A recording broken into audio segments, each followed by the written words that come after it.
welcome to Weekly Open. My name's Brian, just me and Don today. Thanks for being here, everybody. We appreciate you. Well, let me tell you about our partners at FTX. Go to weeklyopen.com/FTX where you can trade today. Go directly from one asset to the other. Do it on FTX. Easiest place to trade and track your portfolio. You can also earn yield on your tokens. Of course, there's no fees as well. Thanks to FTX for being our partners. weeklyopen.com/FTX. Download it today if you're not doing it. If you're not stacking sats through FTX, it's one of my favorite things to do there because it's actually like easy to do the recurring buys. So I've been telling folks to onboard that way. Because we hit my thing, Don, like when my in real life friends tell me, like, hey, I want to get into crypto, what do I do? I'm like, just wait till it goes down 50% and then dollar cost average. Like, not financial advice, but that's really the only way I feel comfortable telling them anything. Yeah, I like that. I mean, my brother called me yesterday being like, hey, I want to buy Bitcoin. It's just a good time. Yeah. So. I mean, it's a better time, even if... That's what I told him too. 1-to-1. I was like, it's better than if you asked me a month ago. I'm not entirely sure if the bottom's in, but I mean, if you start buying in now, probably not the worst idea in the world. And then I sold. And then you dumped on your brother. Yep. It happens. I've done it. It happens. I've done the exact... I've dumped on my brother before too. We're bad people. Yeah, I mean, it's just the difference in time frame, I guess. Right. That's what we can tell ourselves at night with our... anyway. Blood money on hand. With our blood money. So you've got the Bitcoin chart up, and you've got my favorite level that we pierced pretty well. It was very scary at the time, but that congestion zone from the summer seemed to be like a great demand spot. Ended up being one, even though it felt scarier than that wick implies. Wouldn't you agree? Yeah, I mean, the only reason why I felt so comfortable buying down there was because it's support on pretty much every time frame, but it was still scary because, I mean, everyone was talking about basically the liquidation event that hadn't happened and that would happen. So kind of going out on a limb and just buying it, even though it hadn't happened, felt a little bit scary. But in hindsight, it's like it was the best support level on hand on both the daily, the weekly, and the monthly. So, I mean, might as well buy that. Might as well. So, that said, you have revealed that you think that we're gonna take another trip down, right? Yeah. So, in general, I mean, this monthly close seems to be going well, I think. Like, the one thing that I wanted to see was us closing above the previous swing low. And I think that's probably going to happen. We have 7 hours left on that. We're probably going to close like at 37.3 or somewhere a little bit above. That seems all well and good. The problem that I have right now, lower time frames, and I mean, lower time frames being the weekly is a little bit weird, but still, is that we had resistance on the weekly time frame. And we've done that a couple of times during this trend down, right?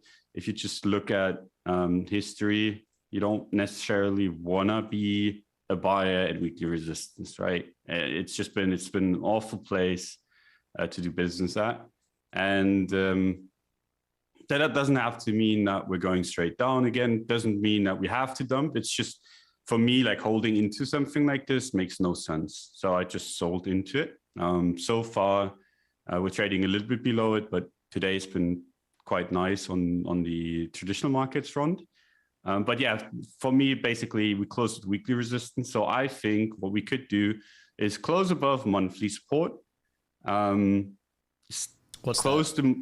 That's 37.3-ish. Gotcha. So I think we're going to close above there. And then we're going to kind of take a trip. Maybe we take out the high first, but then take a trip back down into weekly support, which I'm probably going to buy again, I think, just based on the fact that the monthly is still support. And that's kind of what I'm aiming for. But it could be that we just rally off of here. But then again, it's a downtrend. I don't really mind missing the second part of this leg. So I bought the low, sold 38. If it goes above 43, 44, I mean, you can rethink buying there, I guess. I'm I'll wait and see. But for me, I don't really mind too much. What gives you the 43, 44 number? Like my kind of flip again number is closer to 42. So what gives you that? It's basically this daily resistance ish. So these lows and these highs. So I think there's basically a range.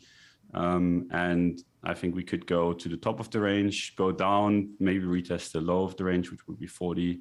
And then if it's bullish, I think we should be heading up. But for me, for now, like my trade is done, took like, I think it was like 13% or something, which I don't really mind. It's not much, but given it's a downtrend, it's okay. It's so funny in crypto. We have like 30% is nothing. It's it's like a record S&P year though, you know, in 2 days. I'm leveraged. I'm like, in the safest asset that you can be in crypto. It's not bad at all. So your outlook is fairly similar to mine. I just give it a little bit broader of a, like, I don't know what's going on here type of range.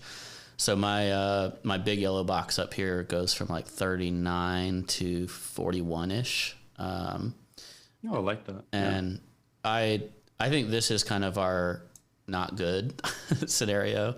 It just went faster than I thought, right? We did it in one daily candle instead of like a grind. And then if we bounce back, like we're definitely, to your point, getting to this isn't as comfy anymore zone, even though it could be another $2,000-$3,000. And if we test back down, like that could be what takes us to fully like sub 30, and it would end up looking very similar actually to this whole leg, which is probably why that's not going to happen. But I'm trying to give myself this potential, right? Yeah. I would actually like to see the lows relatively maintained, so 35 to 36 kind of hold for Josh would call it kind of like an Adam and Eve type of bottom, like a double bottom with a slightly lower or higher low would be nice. To your point about legacy, though, legacy markets, I mean, folks over there are buying the dip to the degree that it's back over the 200-day, which, you know, people can call it Boomerville in crypto, but this is actual Boomerville, so it's pretty applicable. So the 200-day got fully reclaimed after, you know, maybe 4 dailies underneath, and I imagine it might chug along the 440 range. But I think actually the legacy markets want to test higher. Like they tend to really retest these drawdowns more strongly and with longer distribution periods, just because of the liquidity profile of the market, I think. So I think if legacy rolls over, it's probably like, you know, move this shoulder around somewhere, but you end up with this kind of lower high type of distribution thing, and then people will talk about head and shoulders patterns and all that. So I actually think legacy is not like gonna die anytime soon, especially with FOMC in the rearview mirror, a little bit more established expectation, right, from the Fed and liquidity profile that they'll provide. So it just seems like sideways to me for the S&P, and that gives crypto potentially a little bit more room to play around. It's tough, right? Like none of us are saying we're just going to now run to all-time highs, but I think this gives more credence to your crab theory, right? Yeah. You know, when I do look at the weekly, that 43 level looks like it looks like a strong resistance on weekly, whereas on daily, it looks like you're clear above 42. So you know, when you don't get that confluence across time frames, that's always a little scary. Would be a good top, I agree, actually. Like if it ran into it quickly and then sold off as quickly as it went into it, it would look really bad. How's this translate to Ethereum for you? I mean, ETH BTC has been like a little bit better in the last few days, but I still don't like it. I still think we've kind of failed the levels that we shouldn't have failed. Or like, I mean, resistance did its job basically, and then we failed support. So for me, ETH BTC isn't bullish, which makes me hesitant to be bullish on ETH USD, just based on the fact that, I mean, if I have if I'm not bullish on ETH BTC, might as well just trade Bitcoin instead of ETH. And I think if we get a move up, if you don't sell 3K on that test, you're much more ambitious than I am, because I'd be more than happy to sell 3K if I get to. It's just, I'm not even sure if we're gonna go that far, honestly. And then support retest wise, I could see us go to 2K, even if Bitcoin doesn't break the low. Just because I'm not bullish on ETH BTC, I could see ETH BTC grind lower. But yeah, for me, it's kind of in the middle of nowhere. 3K is the resistance, 2K is the support, and we just broke the support and haven't really moved, right? I mean, we've been talking about like making 10% gains or whatever, but all last week has been, and it's basically the same for Bitcoin and ETH. It's just a neutral candle after a huge candle to the downside. So could we go up? I mean, sure. It's always like, it's crypto, can always go up. But for me, this is more on the side of, okay, you want to sell the bonds and then maybe buy 2K. That's kind of, for me, what ETH looks like. You know what makes me nervous is that there's a spot below 2K that makes, like, it looks just so magnet-esque. And it would really hurt people, right? The leverage in ETH is a problem. Did you notice that? Like, that's where it seemed like where the liquidity was coming from on ETH is people that had this like low on-chain leverage through Aave and similar. And then they were having to unwind it, and it just made ETH run down faster than Bitcoin. And, you know, Bitcoin doesn't have this like low, sticky on-chain leverage the way that Ethereum does. Bitcoin's leverage is much more centralized and higher leverage in some ways, right? Yeah, it's on the exchanges. Yeah, but I mean, that's the reason why ETH likes to run up more and likes to kind of sell off more as well. Yeah, right? People compound that leverage to the on the buying as well. Yeah. Yep. So that zone that I was talking about is the way we tapped into like just under 1,800 3 times, which was this kind of consolidation area here. If we ran that, I actually think it ends up being the ETH is extreme value type of territory, but could coincide with, you know, 0.05 or something like that, right? So 15 to 1,700 and in Bitcoin 30K or something. So the ETH BTC pair breakdown could coincide with this like well below 2K liquidation cascade, and then that's a bottom for quite a long time.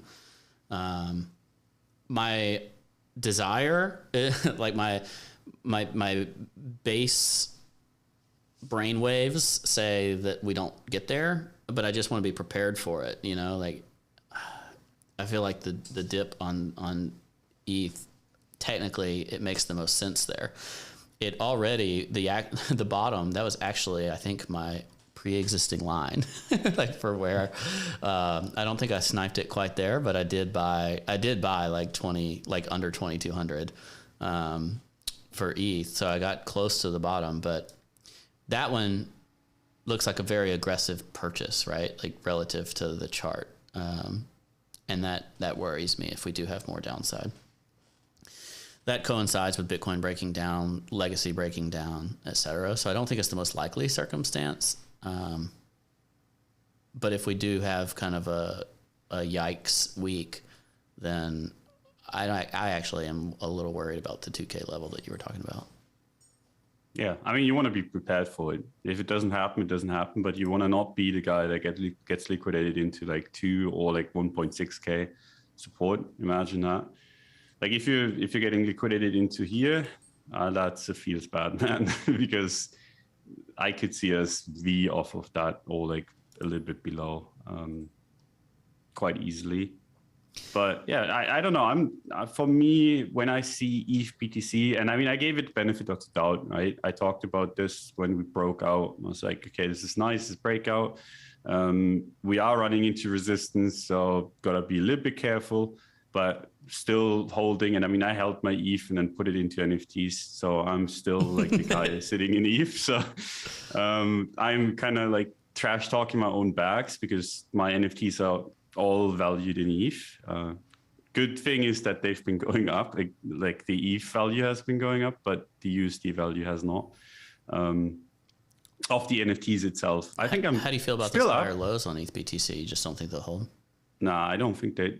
For me, this is basically a fake breakout. This is basically the same thing that we've had on ETH USD and Bitcoin. So if you look at ETH USD, you've had this pattern breakout and then you fucked off.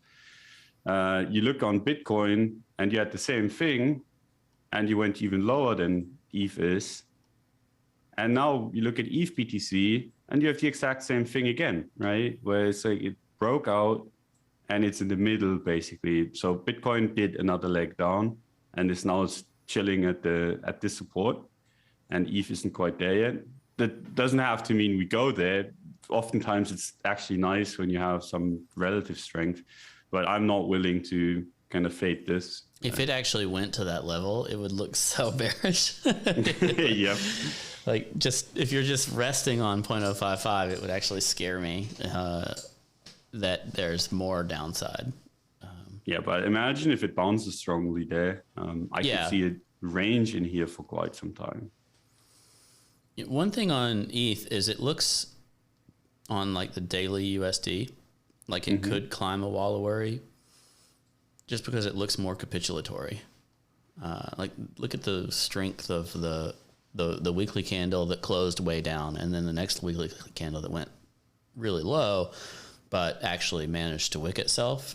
That looks like a capitulatory candle followed by a wall of worry, grind up type of thing. I mean, a lot of people were scared and sold ETH last week. A lot of people. That is true. I think this could turn into quite the bullish chart if it went sideways here for a while and then popped up. I'm not entirely sure if we can just looking at this weekly, I'd be somewhat surprised if this week just went like this. Like these like straight candles after, it's just so unlikely to me after this kind of market structure break. So like I think we need a base to kind of play this out, or what you basically said. I mean, if it just slowly starts walking up, I think that would be quite bullish. So every week, a small green candle for like 4 or 5 weeks. I think at that point, you wouldn't want to be fading it anymore. Yeah, because that's my most basic assumption is that, or maybe some kind of like mu-shaped thing, but on a weekly chart. Yeah. And so you end up with a higher low. Maybe we end up back at this level in like 8 weeks, but we've tested 2,900 to 3K, you know. And you spend a long time just like essentially turning those coins over. I mean, the best case scenario for a lot of things, I think. I mean, the NFTs have gone nuts, and I think they're going to continue to go nuts, at least for a little bit. So it'd be basically just like Bitcoin being boring and then an old season. It's the same with ETH, right? ETH being boring and then an NFT season. I wouldn't mind too much. Our NFT hater in chief is not here. So should we talk about the move that NFTs have had? I mean, Bored Apes are over 100 ETH still, right? Yeah, it's insane. Yeah, we can talk about it. Let's do it. Volume up across the board. Prices up across the board. Yeah, nuts. Actually nuts. The mints have been insane as well. Dude, it's even more. The Bored Ape floor is 117. Yep. I checked it this morning. It was 115. I checked it yesterday at 106. So that's intense. Punks are starting to respond. It's like they just got sick of it. Like, okay, it can't, like a Bored Ape can't be twice the price of a punk in their mind. But what I find interesting is we're seeing a couple other collections kind of enter the pantheon of like high dollar. The Azuki and Clone X ones. Clone X was acquired by Nike. You can't, like, that's impossible to fade, right? Yeah. The Suzuki one with the anime stuff is the Azuki one triggers me because I was thinking of buying it so often, and I just didn't, like an idiot. I even like the art. It's bad. It's like one of the ones where I look at and I'm like, okay, these actually don't look too bad. Yeah. The like sideways profile thing. They kind of look like a clone of that N1, whatever that one that Luke liked. The Clone X ones I think are going to do really well, just because the 3D thing is catching on, like outside of just fluffs, but fluffs as well. And then the Nike element of it, I think that those are going to do, like, have the best, what do you call that? Like the best translation to metaverse driven stuff.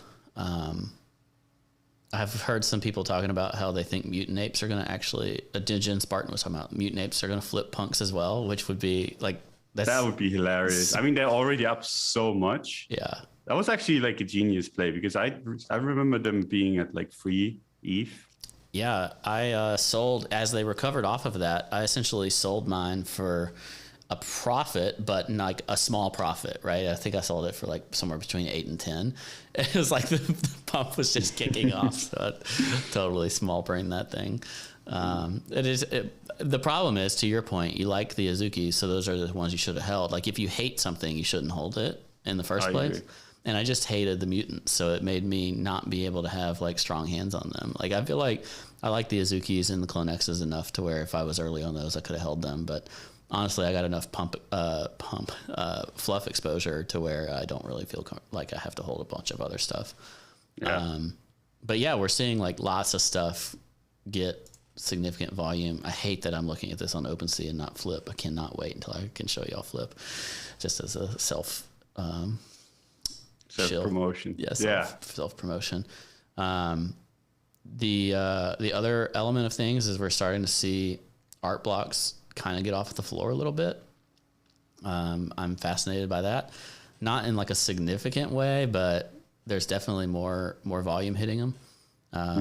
Are you looking at any of the art-driven stuff, or just? No, I legitimately, I'm 95% just doing the profile picture stuff, which is hilarious because I think they're like most of them are really ugly, I feel like. And when you have like run like a profile picture thing, it's really hard to differentiate between people.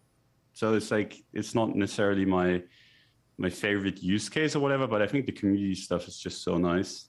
And you have like essentially 10,000 people just promoting stuff that, just made sense to me that they would do somewhat well. I like, that's a good point. Like the 10,000 fans, or the distribution on those usually like 3,000 to 5,000. But still, like that's important. So we're not really seeing it with Fidenzas and the high dollar art block stuff yet, but Chromie Squiggles are up to a floor of 8 ETH each, which is a significant improvement. And I think you should see it in Chromie Squiggles first, and then like kind of low dollar stuff that people can afford. But I'm seeing some of the art blocks that are sub 5 ETH start to get picked up, which is fascinating. If people can, the narrative around art blocks was so bad, like the tax sellers and all that stuff. Like people went from, they lost 90% of their ETH on most of these, 95. And so if you can see that narrative correct itself, then that would, it'd be interesting. Like if you can create scarcity in these, then you could see like real nice moves. But otherwise, profile pictures, we're starting to see this segregation, right? Blue chips versus everything else. Yeah. I think in general with the profile picture stuff, as long as Bored Apes runs so hard, it just makes sense to kind of be on that ship. That's what I've been doing. Like once you see money shift out of like Bored Apes into like 1 out of ones, or like in general, just like the artsy stuff, I'm down to kind of follow that money. But until then, just doing the stupid profile picture stuff. Someone asked me in the chat why I changed my minds on NFTs, because I've been like saying I don't really see the point, and I still don't really see the point. Like my mind hasn't really been changed, but I saw the bubble basically forming a couple, 2-3 months ago. Like it just started bubbling up again. And when you see something in the crypto space bubble, you want to be involved, right? So I'm not a big fan of NFTs in general, but when they're bubbling, you got to be in that. It's just how it is, I feel like. Yeah. We got a good question from BCO. Said, do you have any suggestions for people with low four figures trying to trade NFTs? So let's say you got $1,000 or $2,000. How do you approach the NFT market? I mean, I think a really good way, and I mean, it's going to be degrading and it's going to suck, is just looking for these high profile mints. I mean, it was pretty obvious. The last few anime picture mints were pretty obvious. Which one would be oversubscribed, and you just try your hardest to get into like the white lists basically. And that means that you have to go through the discords and do all kinds of stupid shit. But I think that's where you kind of can make the biggest returns. It's not always going to work, obviously. You're not always going to make it into the whitelist, but I think that is one way to kind of multiply quickly, starting from very low. I think the other would be trying to find something that's still cheap but has volume on a number of sales basis, not necessarily a total ETH volume, and find something that's at a 0.1, 0.2, 0.3 ETH floor and make your bet and know that it could go to zero, right? Like if you go to one that has no volume. But I looked at Rebelbots because I know it was cheap. It minted for like 0.04. Gainsey likes these, and it was basically zero, and then they came out with some like new stuff or whatever. And I've seen since then it went from like 0.2 to 0.6, essentially, like a wide ranging floor that means it's actually tradable. Problem is when you're flipping NFTs is you're flipping them with like 10% fees built in, so you really need something where you expect the floor to move by 50% or more, or else just the trade makes no sense, right? But you find one of those. I pulled up on the chat, Woody's Generative Characters, a decent collection in my mind that's a third of an ETH each. I think Rebelbots freaking suck, but they've been getting price movement. Find some of those that have been around a while that people will like rediscover or whatever and have a chance to move. Or look for like new mints that just haven't moved a lot yet. So you might be buying 2x the mint, but you're seeing like there's been 1,000 trades of it or something. It wasn't like it minted and then died. I think you can wait a day or two, see how it trades post mint, and go from there. Alternatively, you can trade off of ETH, right? Like just if that's the other problem, you're going to spend $50 buying on ETH. So do the same thing that we're just talking about, but do it on Tezos, do it on Solana. Yep. I think actually Tezos is very, very interesting. It's just been ETH so hot that I haven't had the time, but I actually really like what I'm seeing on Tezos. Not that I think it's going to ever flip ETH or ever going to be long-term significant, but I think you could see like a late stage NFT cycle kind of rotate into Tezos. Yeah, I think one other thing to look at would be try to be early to momentum for NFTs on layer 2s. So ETH people will go to ETH layer 2s that get quality exchange support. So let's say one of the centralized new exchanges, Coinbase or FTX, says, hey, we're going to support immutable out of the box. I think you'll see a ton of activity on immutable, and like go look for the collections that are trading there, that kind of thing. Or if Arbitrum or something, like some of those take off in terms of being a landscape to trade NFTs, people will go there and trade them just because you can. And that's basically what we saw with Tezos. But I think it'll be even stronger because you'll get the ETH native people willing to do it as well. So yeah, try to find a place where you can be somewhat early, and then find something you like, and then cross your fingers. Like, basically, yeah. NFTs are a much bigger lotto ticket than most stuff in my mind. Yeah, you don't want to go all in. I mean, at the end of the day, I still think it's very Ponzi-like. But it's much better than playing the lottery, in my opinion. Like if you're playing the lottery, you might as well play the lottery in crypto markets with much, much better odds. And yeah, if you're early enough, you can make a bunch of money on them.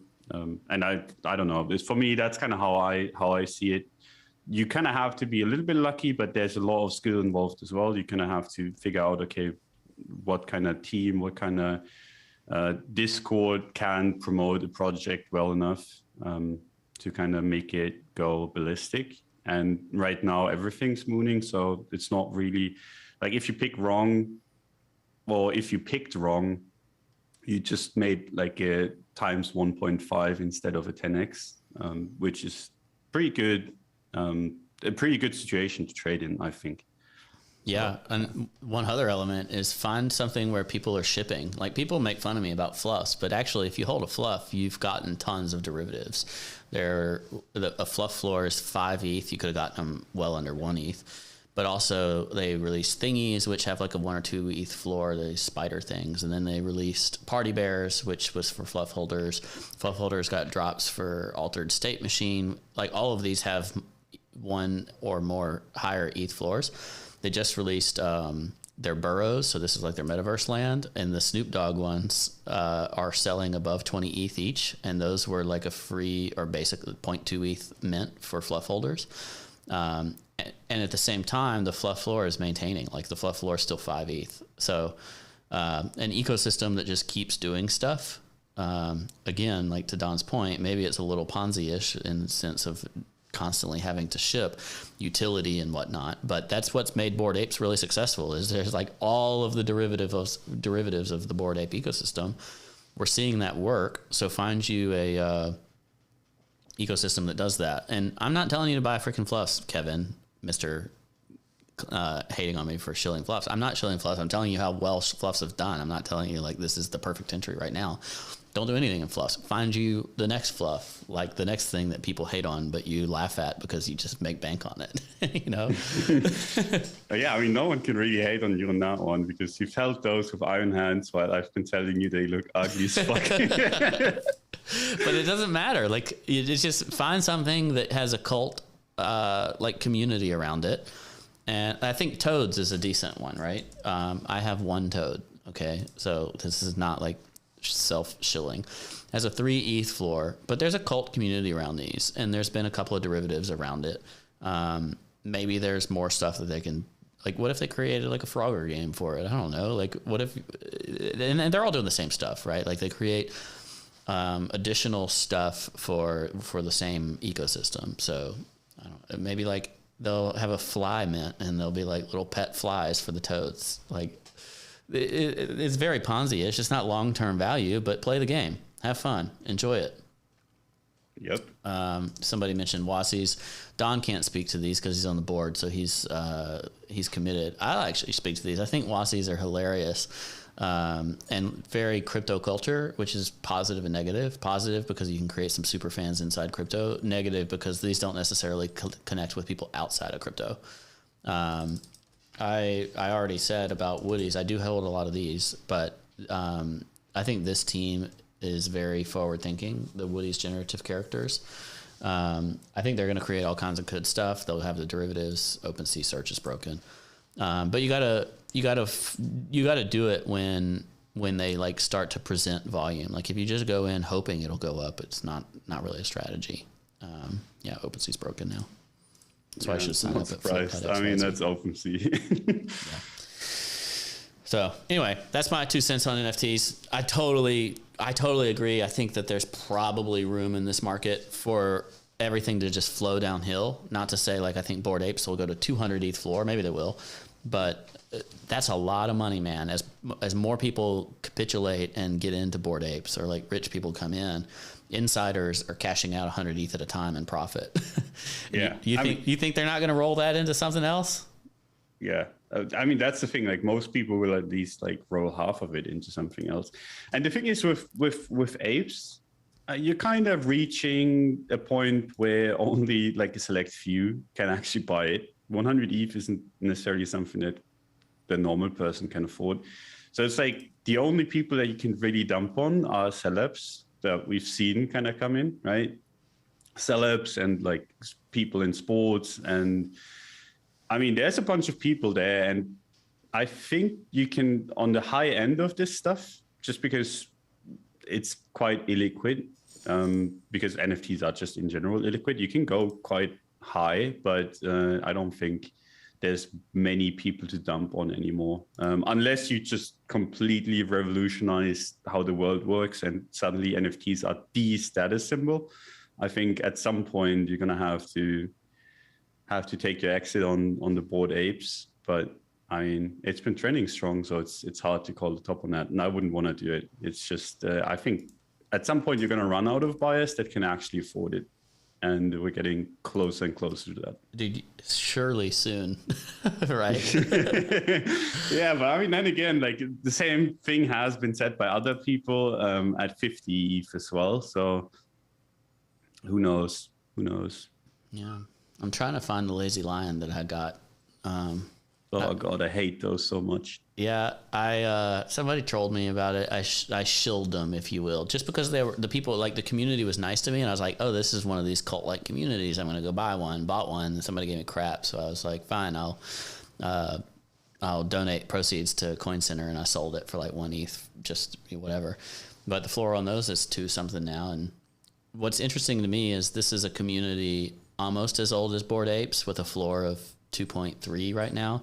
Obviously, what you see is 25,000 ETH cumulative volume, where the volume's been sustained for a while. This is this is the type of thing, I mean, where you think like, yeah, no way, just a clone, whatever. Except for it's stuck around. They're still doing their thing. I don't know a lot of details, so don't like go do it because of me or whatever. But this is the type where I could imagine, you know, a Lazy Lion's floor going to 5 or 10 wouldn't surprise me in the slightest.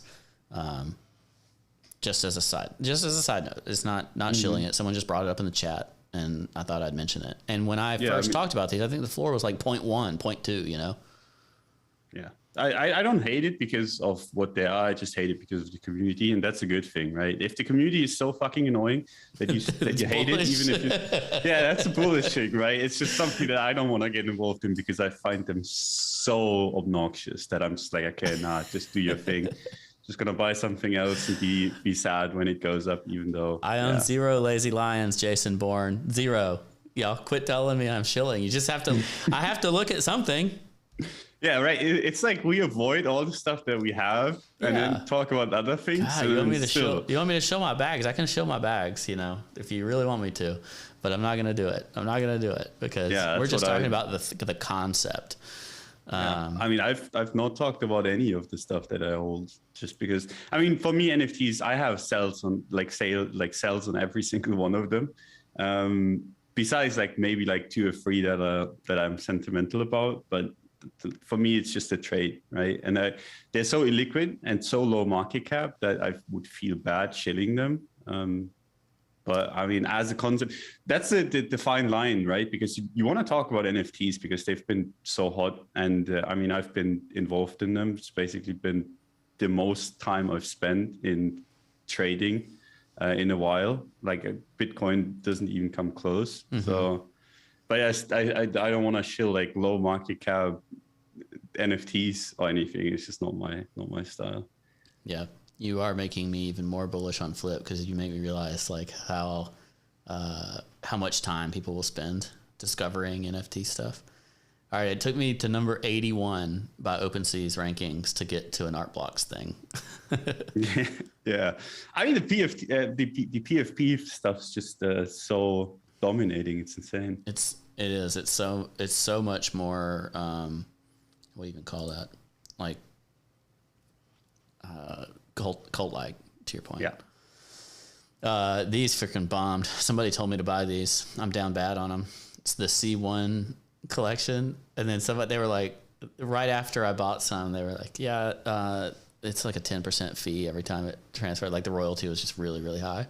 Oh. And then the reveal came out and they're just like all these weird. Oh, Jesus. Yeah. They're not good. So I got shilled into these and I'm down. So don't buy these. They're going to 0. They're down bad in price and down bad on life, basically. Holy shit. I don't really like these. The reveal is not great. I mean, I've seen better, like Sims 2 or Sims 3, like the game. That looks better than some of these cheeses. Yeah. Anyway, that's my thoughts on NFTs. We can be done with that now if y'all want to be. Yeah, I found, yeah. S&P is still going well. Let's talk about like what do you see in altcoin land? Adam, in terms of let's try to be productive for people, what might be an entry? Atom was getting brought down, I think in part because of the Luna UST scares. And I think this actually might be a buy. Might be setting a higher low. Might be flipping the 200 again. And a $28, $29 entry on Atom is much better than it was. For a trip back to the highs would be to 43. So let's say you bought it here. That's a 55% move if it just revisited the highs it was at like a week ago. And it's been one of the stronger coins. And I think not related to Atom, but related to the stable coin on Atom with UST stuff. I think that was the biggest impact on it. So Don, do you think that this is a potential altcoin layer one trade that would be attractive to you? No, the saddest part is I actually traded this when it dipped. So I bought it into the dip and basically sold it against Bitcoin almost break even, like a couple of days later. And I'm not entirely sure, like chart wise, just looks rough. Well, if it flips that. Yeah, if it flips that again, I mean, moon it. I'm probably gonna just buy in again and just capitulate, be like, fuck this. But yeah, right now, for me, this week is gonna be the important one. If it can rally, sure. Right now, it's a little bit at Bitcoin resistance, but on the USD pair, I do agree with you. It's not too terrible. This is one of my like buy at resistance things that I'd like to do. Also at a resistance actually on the USD pair. It's a resistance, but it just looks like the type where it moons up. Yeah. The move above is enough to where I'd rather just sell if it breaks down rather than try to sell FOMO in. Yeah, I think if you're still in, might as well, right? But for me, I've actually been trying. This is the curse. This is why I'm so frustrated, because I actually decided. I was like, I'm gonna buy one altcoin with a little bit more because I don't want to take care of like 3 or 4 positions, and I bought Atom, and that didn't do what I wanted it to. And the other choice, like I was deciding between Atom and XTC, and that's what I was just looking at. And that's actually been doing better. But yeah, for me, this is actually one that I'm still looking at. Still like almost daily, I look at this and I'm like, oh shit, do I buy it now or do I wait? It's been rough, but yeah, this is one of the setups or like one of the coins that I really want to get into. It's just, I don't know when. They're similar in their kind of long-term lackluster performance, but like in the past, I don't know, 4 to 6 months, some relative strength that's been impressive. As Solana and stuff looks like it's really tapped out. So yeah, I don't disagree with you. Tezos tested its 200-day moving average 200-week moving average last week. That's like one of my all-time favorite things. 200-week anything. There's just not that much history in crypto. It hit it in July at that bottom, and it looks like it hit it last week. So that's a pretty tempting like dollar spot for me. The problem I have with Tezos is this weekly Bitcoin grind thing just doesn't look like it's going anywhere fast. Maybe ETH double bottom, maybe, but like not much of a signal there. So I mean, it could take a couple more weeks, right? Yeah, it looks like it could just stay in some kind of range, although the range is $3 to $7, 100% moves. It's always nice if something can move and not look impressive yet on the dollar chart, because then that encourages other people still to buy. That's the one way to look at that. Versus if something's just mooning versus the dollar, it's constantly in price exploration. People are afraid to buy it.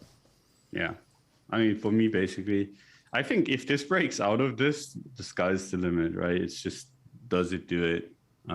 And how long does it take? Because the problem right now is that when you have like a bunch of stuff moving, you don't want to have your money in something, even if it goes up. But if it just goes up a % each month, right? It's like you're going to sit there being like, fuck, I missed out on so many moves sitting in this position. The opportunity cost is quite high, but for me, it's still quite a good trade. It's just a problem of, okay, how long does it take to go up? Yeah, somebody asked us to look at the XTZ versus ETH chart, so I pulled that up. And then, are there any other altcoin charts that interest you? I mean, honestly, like most of this stuff just took quite a beating, right? I mean, even like Luna, everything just took a huge dump. And I'm not entirely sure if I just want to pick them up again, because right now what we've had and I mean, I can show this on Bitcoin. What we've had was basically like Bitcoin showed some strength last week, right? And the altcoins didn't really rally with it too much. And if we see altcoin strength, I could see altcoin strength come in the next 2 or 3 days while we kind of push up a little bit, maybe even push up above the highs. But I think that's actually going to be where you should be rotating into USD again before it kind of revisits the support. So for me, it's kind of the fact that we're seeing strength today on altcoins, on some of them anyway, might be a sign that we're actually on this like little rotation, little bounce, that we're closing in on the end of it. Before we, like, I think if we do go up and then down, I think there you can buy altcoins again. Don's showing up with a little bit of cold water this morning.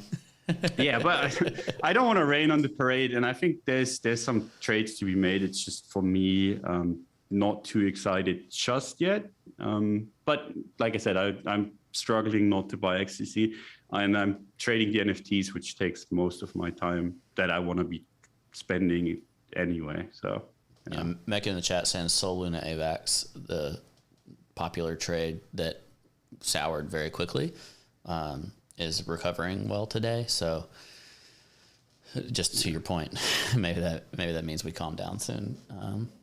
I'm still worried about all three of those coins personally. I wouldn't want to buy any of them. Yeah, it's honestly just the relative basis trade. And maybe it's like value attempts by me that are small brained, but I struggle with them. Yeah, have you seen the Sol ETH chart? Or have you made that chart? I haven't actually looked at it. Yeah, but I look at it all the time.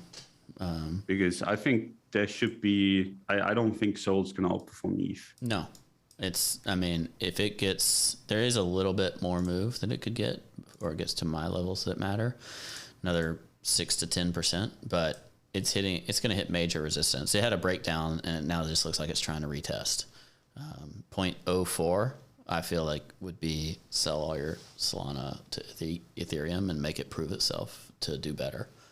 I think it looks really bad. The weekly, like the candle looks better, but it's still like you get to the 0.04 type of level and it looks like it just doesn't look great, you know? So maybe short-term bottom, long-term, still a great place to sell. Yeah, that's how it looks like to me as well. And the same with AVAX, actually. Relative pair against ETH is just kind of at the highs. I wouldn't want to have... It's tough. Wouldn't want to have too much exposure to any of this. Doesn't have to be... Like, they've been outperforming. The trend has been up and probably is still up. It's just, for me, this is... It's like, would I spend 117 ETH on a Bored Ape? No. Yeah. Could it still go to 200? Of course it could. Yeah. If a Bored Ape went down to 100 ETH again, would I buy that? No. If it went to 50 ETH, maybe. Yeah, that's a very good way to put it. Like on something like Solana, AVAX, whatever, where you're pretty confident as a layer one, it'll be around for a long time, whatever. You need like fast capitulation to the tune of 60, 70% drawdown because people just got forced out of the trade. That's when I want to buy. If it's just full of the same people that are living on hopium that it'll return to the good old days, I'm not as excited. Well said. Let's leave it there. Don, it was a pleasure being with you this morning. Thanks, chat, for being good participants as well. Make sure that you go to weeklyopen.com to check this episode and others, and also go to weeklyopen.com/FTX if you're ready to make a trade. You can do it on FTX, weeklyopen.com/FTX. No fees. Check your portfolio, track everything that you got going on easily on the FTX app. Buy or sell, set up recurring basis, earn yield on your coins, all that good stuff. You can do it on FTX, weeklyopen.com/FTX. Thanks so much. Talk to you later. Bye-bye.